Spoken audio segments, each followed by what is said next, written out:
All right, let's take a quick look at how Burrows and Badger's second edition has upgraded magic.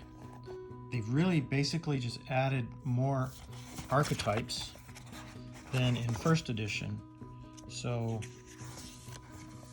here we look at the magic archetypes. There's natural, light, dark, wild, unbound, and noble. And I believe those are the ones that were from the first edition. And then the second edition adds divine, channeling, fate weaving, illusionism, elementalism, and necromancy. So let's take a look at some brief descriptions of these different archetypes. So natural archetype is magic that is based on the intrinsic energy of the living world. It is the most common form of magic among those born with the gift.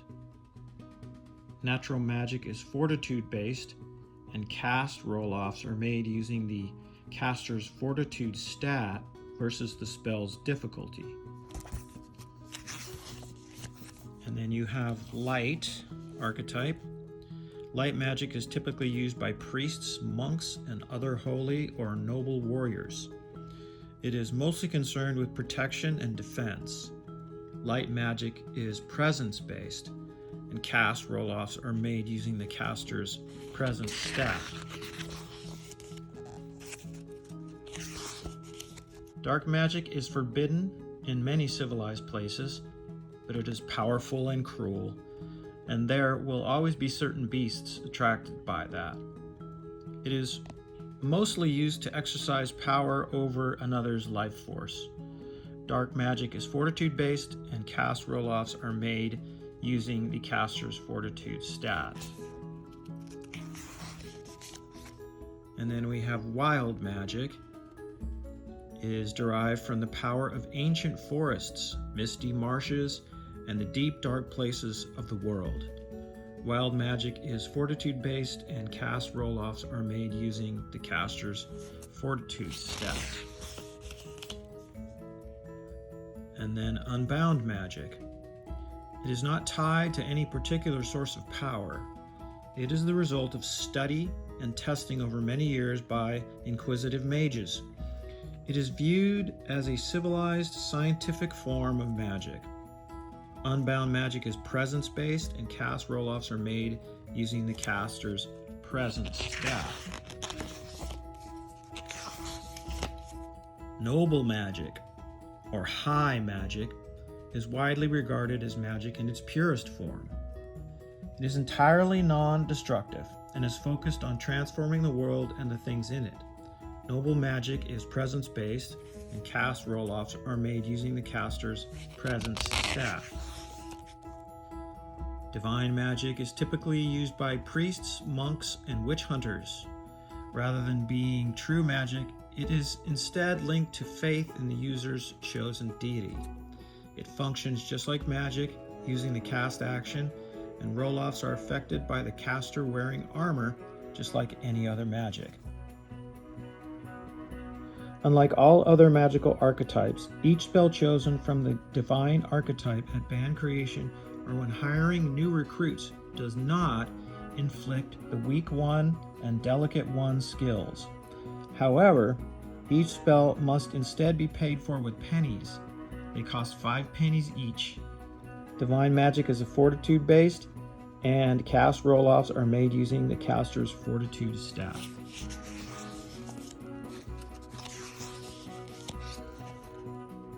And magical archetype channeling. Channeling magic works by tapping into the power of the land and the nature spirits that dwell within. Channeling magic is fortitude-based, and cast roll-offs are made using the caster's fortitude stat. Channeling magic spells are split into shallow workings and deep workings. A shallow working is exactly the same as a normal spell. A successful roll-off versus the spell's difficulty value results in a successful cast. A deep working is different. The caster must make a successful roll-off versus the spell's difficulty and spend 1 fate point before the spell is cast. The player must declare whether they are using the shallow or deep working when they declare their cast spell action and before they roll. If using a deep working and the cast spell roll-off fails, the fate point is lost.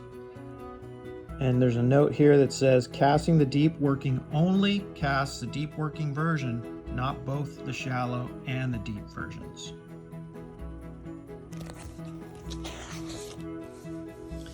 And you have fate weaving. Fate weaving magic is used to control and alter the natural flow of events. Fate weaving magic is presence-based, and cast roll-offs are made using the caster's presence stat. And illusionism. Illusionist magic is used to alter a beast's perception of the world, giving them a false sense of reality. Illusionist magic is presence-based, and cast roll-offs are made using the caster's presence stat. Elementalism. Elementalist magic is used to influence and control the elemental spirits that exist unseen throughout the natural world. It is unusual in that there are 8 spells rather than the more usual 6. They are broken up into pairs based on the element they affect: fire, earth, air, or water. The magic user must choose one of these elements as their specialism. When casting any elementalist spell that is not from their chosen element specialism, they have a -2 modifier to the roll-off. For example, a fire elementalist would have a -2 modifier to cast roll-offs when casting water, earth, or air spells. Is fortitude based, and cast roll-offs are made using the caster's fortitude stat. And necromancy.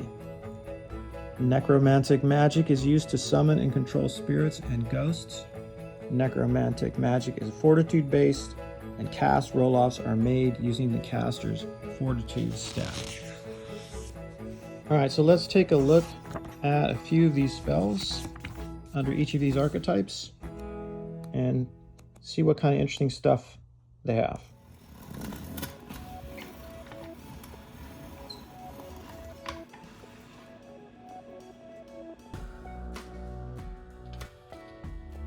So under the magic archetype, there are 6 spells: haste, curse, cure, luck, lightning, and push. Under the light archetype, there are 6 spells: bless, heal, hearts of oak, purifying flames, purge witch, and invulnerable.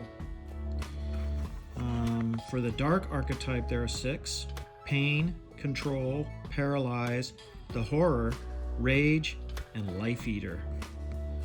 For the wild archetype, you have 6: stag's leap, bear's strength, oak flesh, earth shaker, tangleweed, and creepy things.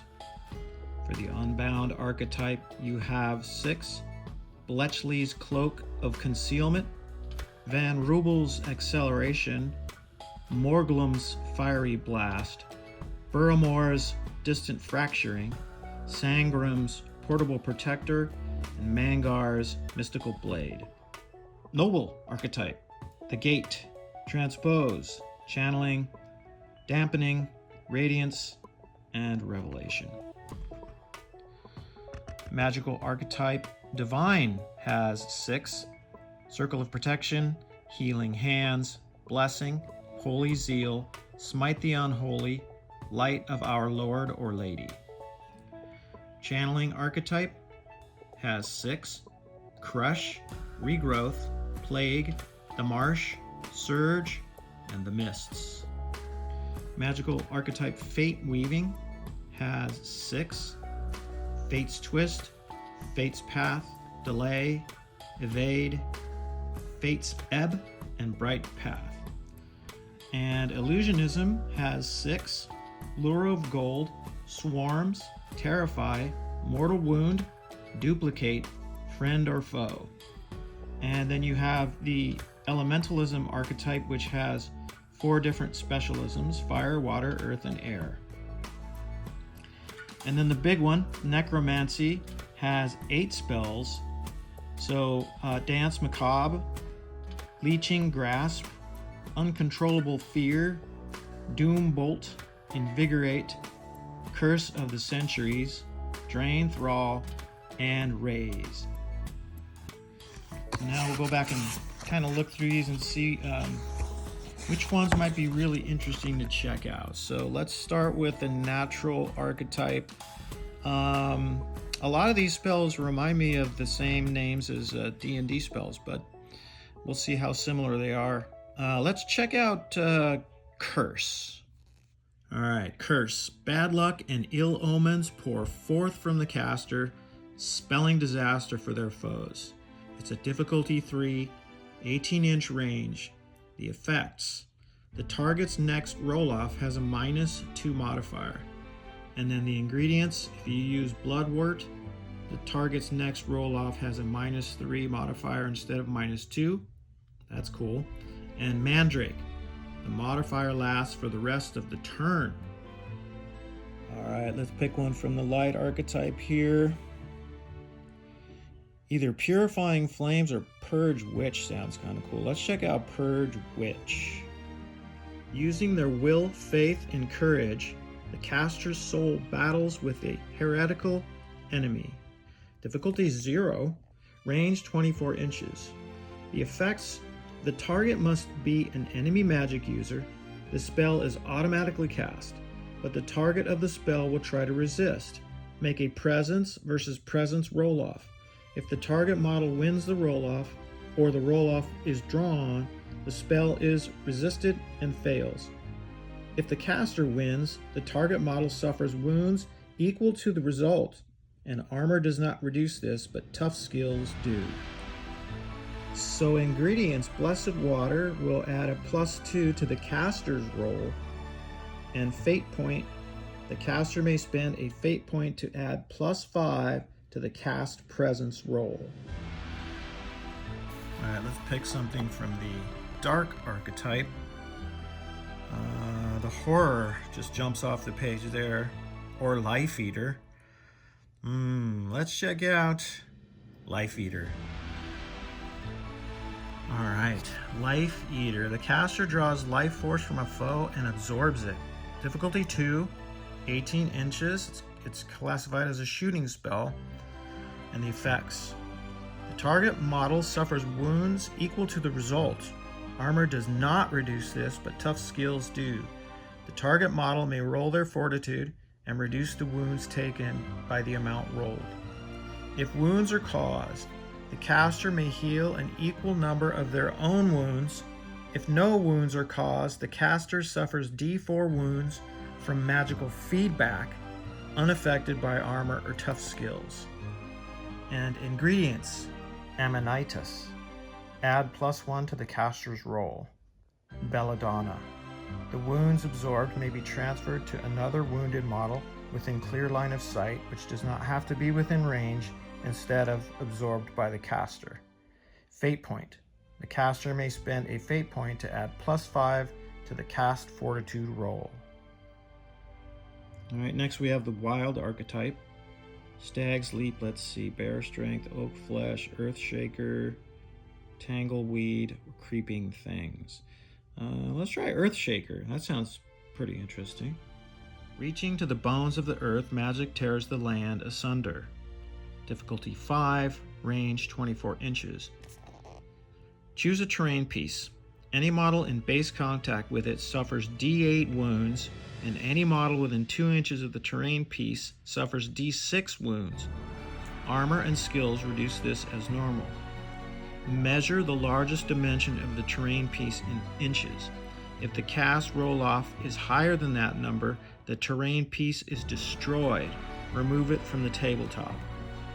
Ingredients: Thunderbird Feather. Add +2 to the caster's roll. And Unbound archetype. There's a lot of interesting ones here.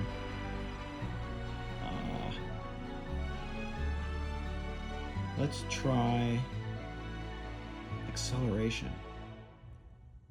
More officially called Van Rubel's Acceleration. The world seems to slow around you as you move with lightning speed. Difficulty 5, range 24 inches. Effects: the target model adds 2 inches to any move, charge, or barge actions, and adds +2 to all strike, block, and nimbleness rolls, and it lasts until the end of the turn. Ingredients: wax candle. The spell is automatically cast without a roll-off. Fate point. The caster may spend a fate point to increase the bonus to 4 instead of 2. Noble magic. Let's see what really looks interesting here. Revelation, I guess. Let's try that. Revelation. The world is revealed as it truly is, not merely as it appears. Difficulty 5. Range is unlimited, and the effects: all enemy models with the condition sneaking lose it immediately, and no enemy models can make sneak actions for the rest of the turn.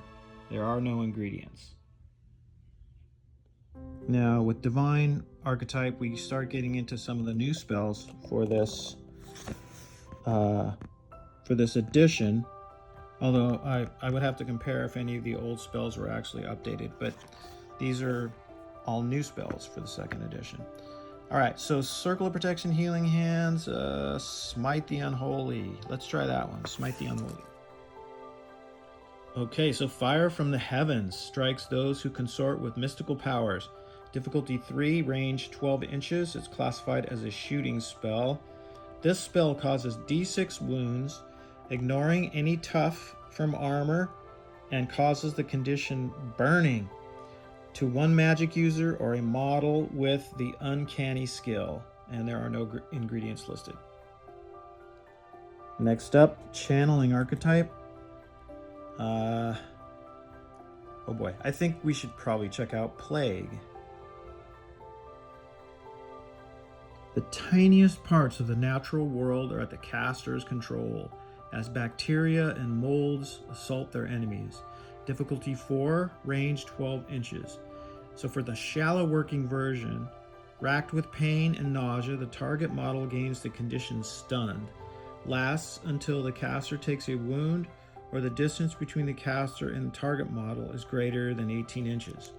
The deep working version, all enemy models within 12 inches gain the condition stunned, and it lasts until the caster takes a wound. Ingredients: bone meal. Add +2 to the caster's roll. Next up is Fate Weaving. And let's see.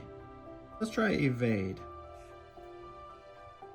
The caster's insight into fate allows them to avoid the worst dangers coming their way. Difficulty 4, range 18 inches. Effects: the next time the caster suffers wounds, reduce them by D8. Ingredients: Hematite. Reduce the wounds suffered by D10 instead of D8. Amber Bead. Reduce the wounds suffered by D12 instead of D8. Ammonitis. The spell may be cast on any friendly model instead of the caster. The caster must have line of sight to the target model. And then we have Illusionism. Like Terrify looks kind of cool. Mortal Wound. Let's try Terrify. Alright, so the caster appears to be a horrifying mythical beast, and their foes flee in terror. Difficulty 0, range 6 inches. Every enemy model within 6 inches of the caster is a target of this spell. The spell is automatically cast, but the targets of the spell will try to resist. Make a roll-off of the caster's presence versus the target's fortitude. For each target model, if the target model wins the roll-off, or the roll-off is a draw, the spell is resisted and fails. If the caster wins, the enemy model must move 2d6 directly away from the caster. This does not count as their activation, but may trigger free attacks if they move out of base contact with opponents. If they reach the edge of the table, they stop. If any of the target models are unable to move, for example, due to being surrounded, they gain the condition paralyzed until the end of the turn. Ingredients: none. And then we have Elementalism. Let's take a look at Fire. So Fire Specialism spells are a couple here: Firebolt and the Burning. Firebolt A dart of superheated flame is launched at the caster's enemy. Difficulty 0, range 24 inches, classified as a shooting spell. The effects: the target takes wounds equal to the cast roll-off result. These are reduced by armor and skills in the normal way. Ingredients: saltpeter. The target model takes an additional D4 wounds. Brimstone. The target model also gains the condition burning. See page 37. The burning. The caster's magic heats up the metallic elements within their enemy's equipment, burning them. Difficulty 4, range 18. Effects: the target model suffers D6 wounds, not reduced by armor or tough skills. In fact, add the value of any tough from armor to the wounds inflicted. Ingredients: saltpeter. The spell is automatically cast without a roll-off. Brimstone. The spell, an additional +2 wounds. And finally, we have necromancy archetype. Let's see. Curse of the Centuries. That one just jumps right off the page. Let's check that one out. Eons of entropy flow across the caster's foes, desiccating them in moments. Difficulty 4, range unlimited.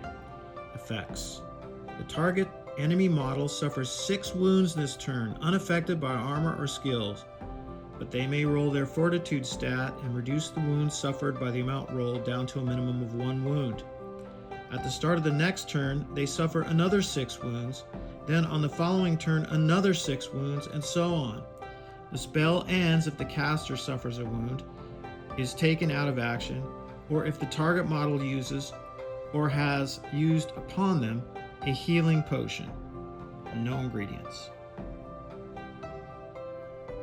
So as you can see, there are a lot of devastating, nasty spells here that can certainly affect the outcome of any combat. I've only done a few of them, but there are a lot. Get yourself a copy of the rulebook and check it out. This is a great game. All right, that's it for now. Thanks for watching.